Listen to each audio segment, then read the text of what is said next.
Welcome back to our series on listing the different sectors of cryptocurrency. If you missed the first video in this series, it's definitely worth a watch if you want to get caught up. This series is going over all the major sectors and subsectors of cryptocurrency, and is certainly worth your time whether you're a trader or an investor, so you have an idea of what the map of this space looks like. Not only will this give you a good holistic view, it will help you identify competing projects when you're doing research. One thing to underscore is that this is a free portion of our upcoming portfolio management class going on sale June 20th, which will teach you professional technical strategies and risk allocation methods so you know how to competently build your personal cryptocurrency portfolio. So with that, let's get right into it. Welcome to Ready Set Crypto. This is your brain on blockchain.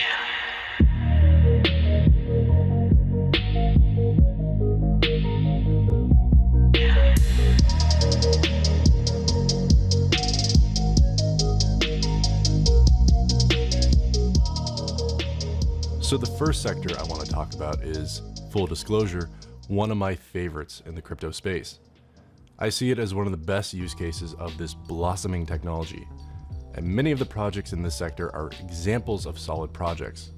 Between the platform sector and this sector, the supply chain sector, I see a lot of potential for cryptocurrency as a whole.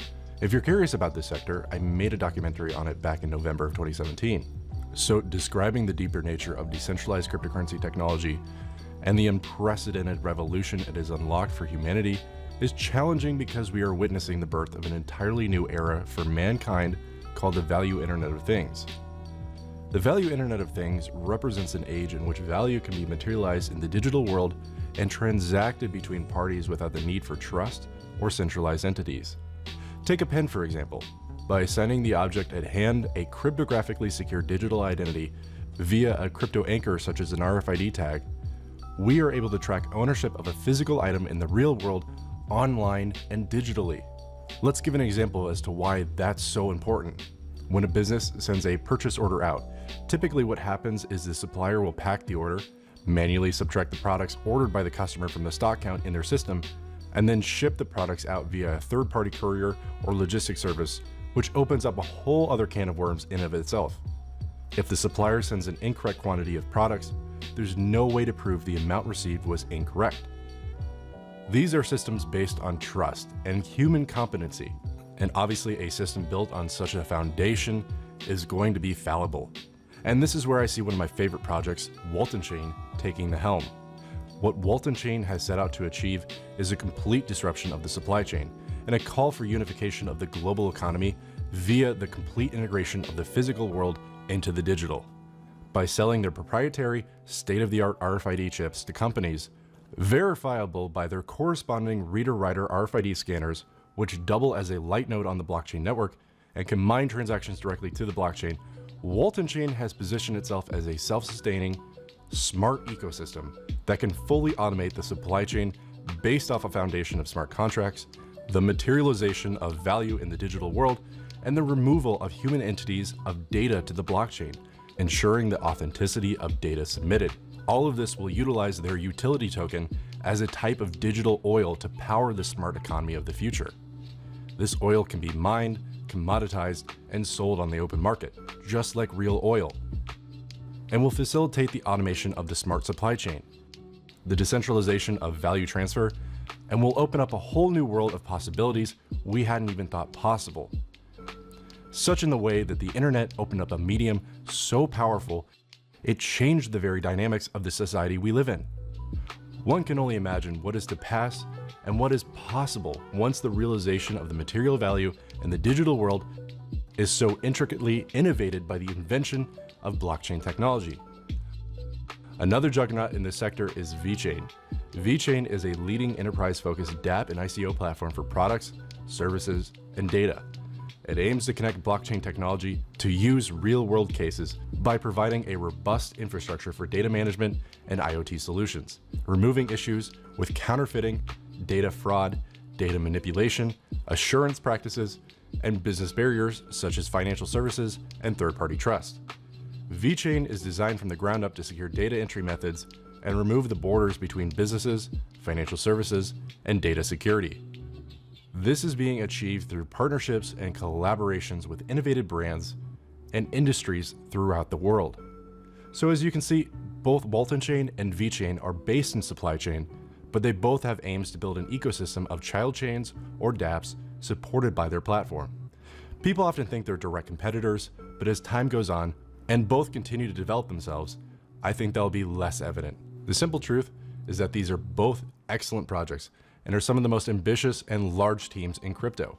And the partnerships both are fostering should make it quite clear that they're both top 10 contenders.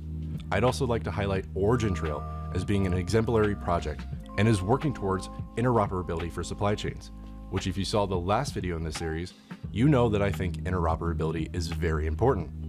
Devery is also pursuing this objective, while other projects such as Ambrosis, TE Food, and Wabi are working towards food safety and tracking around that. Then you have projects like Modem, which are focused on pharmaceuticals. So in a nutshell, that's the supply chain sector. As I said, I think it's one of the best use cases in crypto, and I'm so excited to see how this expands in the future. But one term I threw around a lot in that explanation was IoT, or Internet of Things. So what is the Internet of Things, often abbreviated as IoT?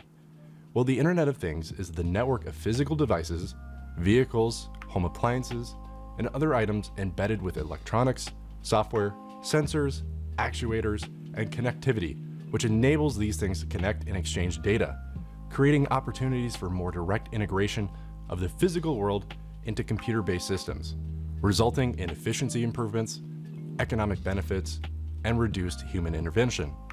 Essentially, think of it as a network of devices that are able to interact in ways completely autonomously, which opens up a whole world of possibilities. The example I like to give is of an automated factory producing a product, which is then loaded onto a self-driving truck, shipped to an automated port, loaded onto an automated ship, delivered to an automated warehouse, and delivered by an automated drone to your front door. Yes, that's an example of a supply chain, which we just covered, but the cool thing is that every machine, device, and node in this process was able to talk to each other through the invisible lattice of IoT.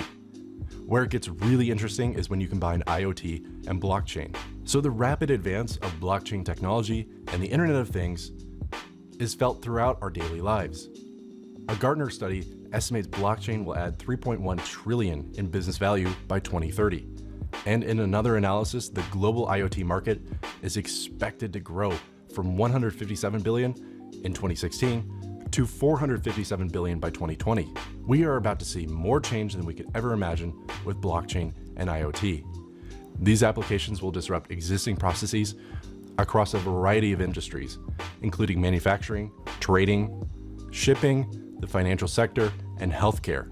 In spite of these advancements, security remains a top concern for the IoT ecosystem as it exposes multiple devices, huge amounts of data, supply chain partners, and the community as a whole to security breaches. For example, in healthcare, the privacy, integrity, and control over access to data is paramount and critically important, as these connections of various IoT devices that monitor patients' real-time medical data increases, the entry points for hackers also increases. With the proliferation of IoT devices, they often lack the authentication standards necessary to keep user data safe. Critical infrastructure will be damaged if hackers penetrate through all the broad ranges of IoT devices. To ensure widespread adoption of IoT devices, trust, authentication, and standardization across all elements of IoT is essential. So here are some ways the distributed architecture of blockchain can help solve many of these security and trust challenges. Blockchain can be used to track the sensor data measurements and prevent duplication. Deployments of IoT devices can be complex, and a distributed ledger is well suited to provide IoT device identification, authentication, and seamless secure data transfer. To that end, instead of going through a third party for establishing trust, IoT sensors can exchange data through a blockchain. Furthermore, a distributed ledger eliminates a single source of failure within the ecosystem, protecting an IoT device's data from tampering. More so, blockchain enables autonomy through smart contracts, individual identity, integrity of data, and it supports peer-to-peer communication by removing technical bottlenecks and inefficiencies. Importantly, the development and operation costs of IoT can be reduced through blockchain since there's no intermediary. Additionally, IoT devices are directly addressable with blockchain, providing a history of connected devices for troubleshooting purposes. Lastly, blockchain-based IoT solutions are well-suited for simplifying business processes, improving customer experience, and achieving significant cost efficiencies. To that end, let's talk about some of the crypto projects that are working in IoT. Easily the biggest is Iota, which is a scalable transaction settlement and data transfer layer for the Internet of Things. It's based on a new distributed ledger technology called the Tangle, which overcomes the inefficiencies of current blockchain designs and introduces a new way of reaching consensus in a decentralized peer-to-peer system. Meanwhile, you have coins like CP Chain, Streamer Data Coin, IoT Chain, and Internet Node Token, all fulfilling some aspect of the IoT sector.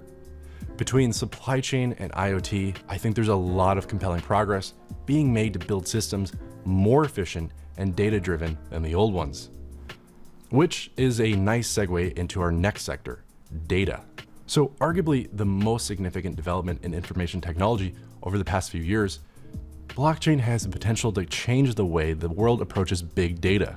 With enhanced security and data quality, just two of the benefits afforded to businesses using Satoshi Nakamoto's landmark technology. The data within the blockchain is predicted to be worth trillions of dollars as it continues to make its way into banking, micropayments, remittances, and other financial services. In fact, the blockchain ledger could be worth up to 20% of the total big data market by 2030, producing up to $100 billion in annual revenue. To put this in perspective, this potential revenue surpasses that of Visa, MasterCard, and PayPal, all combined. Big data analytics will also be crucial in tracking these activities and helping organizations using the blockchain make more informed decisions. The first place to look at applying blockchain to big data is finance. Every Bitcoin transaction is held within Bitcoin's blockchain. While Bitcoin offers a level of anonymity, the transaction data is not private. In a sense, Bitcoin is pseudo-anonymous.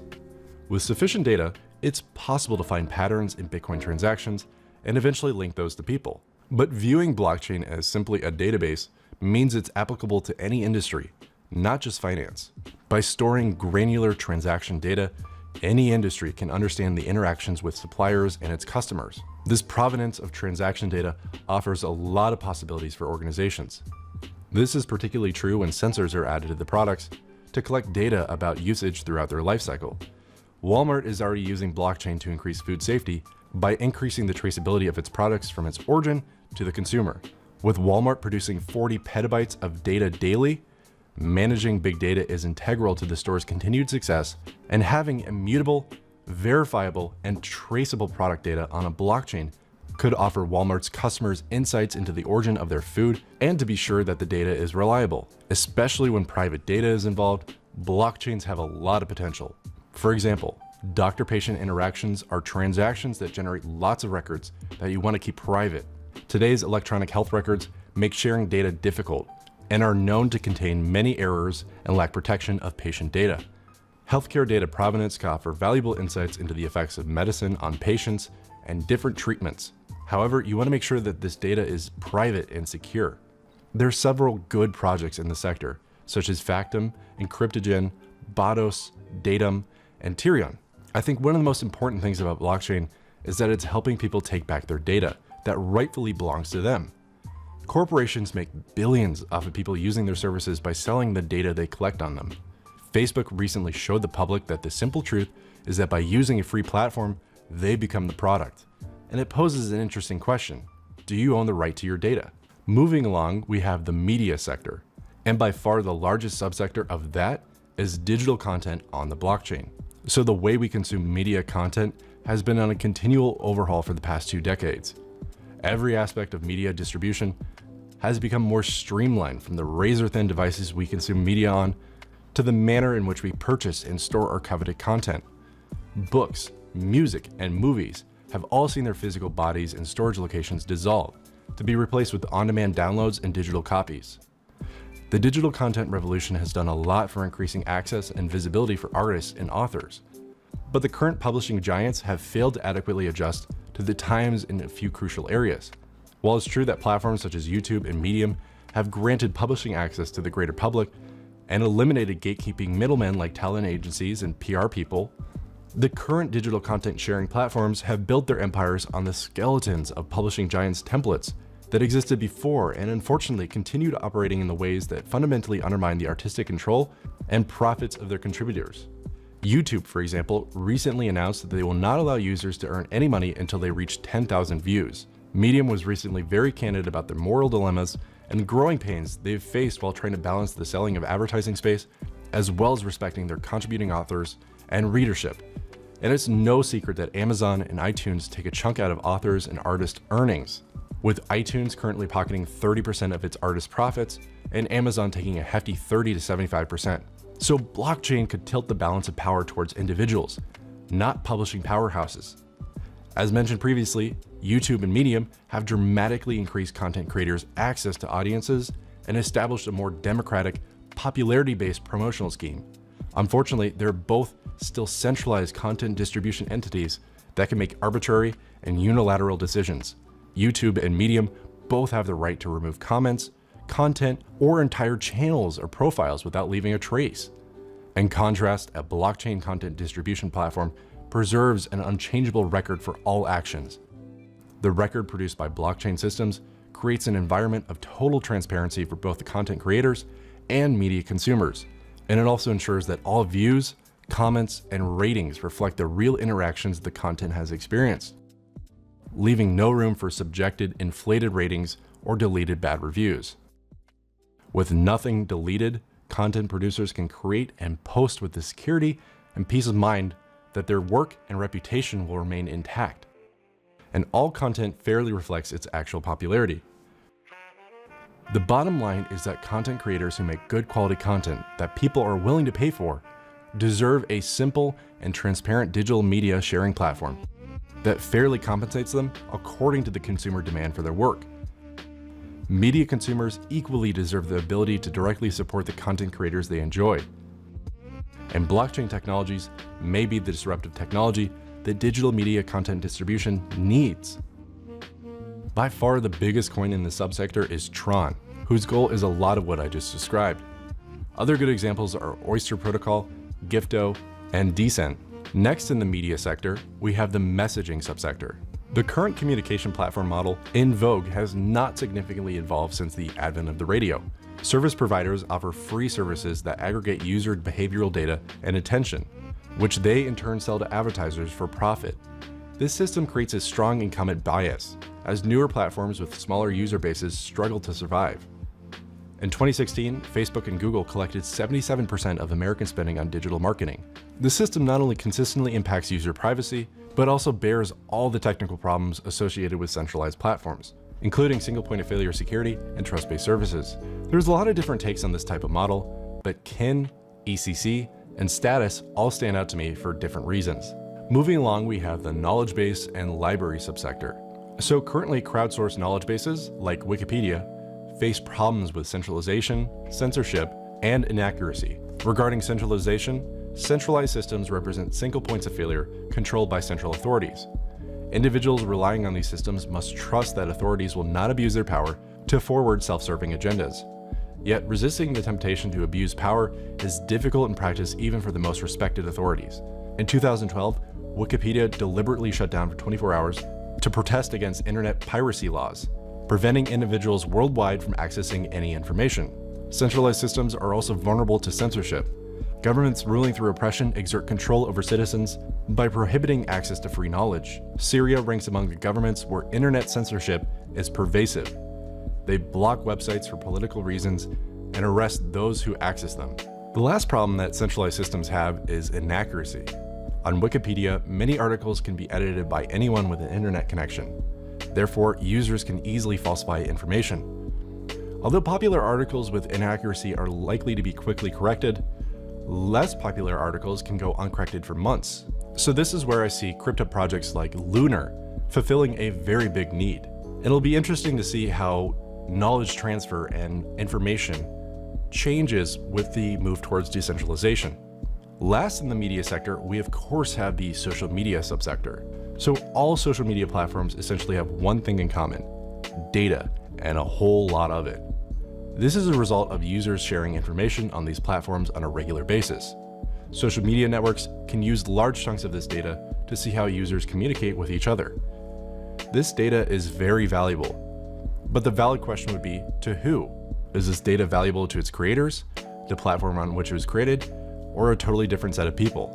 The irony is that this created data doesn't benefit its creators, but instead profits the social media platforms and companies looking to use the data to determine customer or consumer behavior. This had gone on long enough until cryptocurrency entered the fray, with Steemit and its video platform DTube playing a major role in redefining the way people see social media platforms. However, another platform called Mithril has taken things in a different and important direction. You also have projects like Theta Token, which is a decentralized video delivery network powered by users and an innovative new blockchain. And last, you have Library, a content sharing and publishing platform that is decentralized and owned by its users. Moving along, we now have the healthcare sector.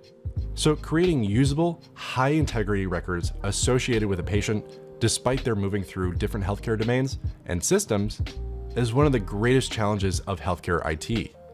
And that's where blockchain offers the possibility of creating a reliable place to track the changes across systems in a manner that gets around many of the concerns associated with data integration between proprietary systems. In effect, blockchain becomes the unifying glue that holds together a highly fragmented healthcare record. Importantly, however, this quickly raises one of the most significant non-technical implications of blockchain. If a decentralized ledger is the source of authority, then who owns the rights to access your part of the blockchain? It makes sense for the patient to own this access. If so, the rise of blockchain could see considerably more control by patients of their data, as they will literally hold the key. Because of its independent architecture, blockchain could potentially form the foundation of a high-integrity tracking capability that is updated in a near instantaneous manner. This would lead to many less errors, both financial and of patient care, and substantially reduce fraud. Given the scale of opportunity here, this might generate enough interest to attract investment and intellectual commitment required to solve this complex technical challenge. There is so much inefficiency to remove and so many improvements to patient care within our grasp that the future of blockchain in healthcare seems promising. Good examples of projects in this space include Medical Chain, which uses blockchain technology to securely store health records and maintain a single version of the truth, Metablock, which has a healthcare information platform as a personal data ecosystem, and Patientory, which has developed a blockchain-based platform for securing health data for patients, providers, and medical institutions. The next sector to discuss is analytics. So the way that analytics works today is that individual data points are dumped into what's called a data lake before being picked apart and assigned relevance to a business or individual analytical campaign. However, regardless of the efficacy of the method of filtration and analysis, there's no guarantee that the data itself is clean. For this reason and others, only around 38% of executives trust the consumer insights delivered by their analytics departments. An unfortunate reality is the CEOs and CTOs struggle with how it's not difficult for false information to spill into their lake. Without a proactive way to verify the authenticity of any single input, conclusions drawn from such data can be compromised. So blockchain turns this notion on its head. Its distributed database behaves like an open ledger to record and organize transactions, displaying the timestamp and other critical details of all exchanges of data taking place on the chain. The system will not process transactions that aren't verified, meaning that analysis of blockchain data is more accurate and transparent than alternatives. Though this notion is impressive, the young ledger technology also helps to produce new monetization models for the data analysis industry. This helps accelerate the sharing of data, improves its overall quality, and helps companies to better measure customer engagement in real time. Instead of deploying entire departments to piece together insights and install them into existing company assets, firms simply need to use blockchain platforms already available to properly incentivize participation. There's a number of great projects in the sector worth looking into. Red Pulse, Gnosis, Syndicator, Ethereum's first ICO, Augur, Sentiment Network, and Numenaire all represent great opportunities for blockchain and analysis. The next sector to talk about is digital identity. The ability to store and share information digitally offers so many benefits that the proliferation of data has become a consistent and growing trend. However, alongside the advantages of cost and convenience, a new set of concerns has developed. The ability to copy and share data has raised questions about the security of personal data.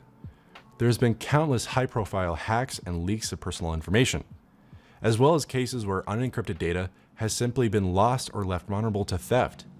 Some services have been slow adopters of digital record keeping, especially where data is particularly sensitive, such as in the government or healthcare sectors. The security risk in these sectors is higher, and the consequences potentially more severe, both for the individuals whose data is lost and for organizations who have to deal with the legal and reputational implications. So this is where blockchain offers a compelling solution to the problem of combining accessibility with privacy and security.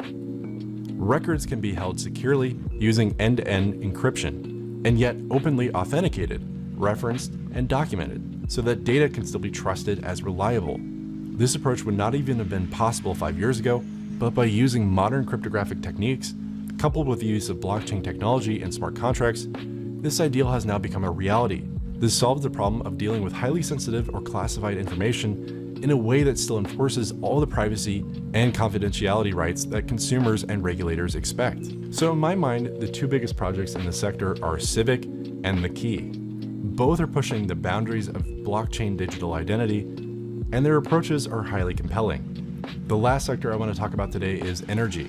So the global electricity market is estimated to be worth nearly $2 trillion, and yet it's heavily monopolized by just a handful of corporations and organizations. Because the major players are all organizations, consumers and end users are reduced to simply paying inordinate subscription fees to gain access. Renewable energy and more sustainability can change all that. However, corporations are still vying for total control amidst its adoption. In some states, utility companies have restricted the sale of energy, which would otherwise be rolled back into the grid. That means that any homeowners or consumers that own their own solar and renewable energy sources miss out on a lot of opportunities. Blockchain is poised to change this or disrupt it entirely. Imagine the adoption of a decentralized energy market where you could buy and sell energy to fellow consumers without corporations and third parties. It sounds kind of insane, but this thing is possible with blockchain. If the technology hits big in the market, it can mean the emergence of several systems that will uproot current monopolies. Consider peer-based energy trading markets, variable electricity rates that are dynamically adjusted based on demand and availability, all glued together with payment using modern cryptocurrencies. As more microgrids crop up, we'll need ways for communities to facilitate the trade of energy.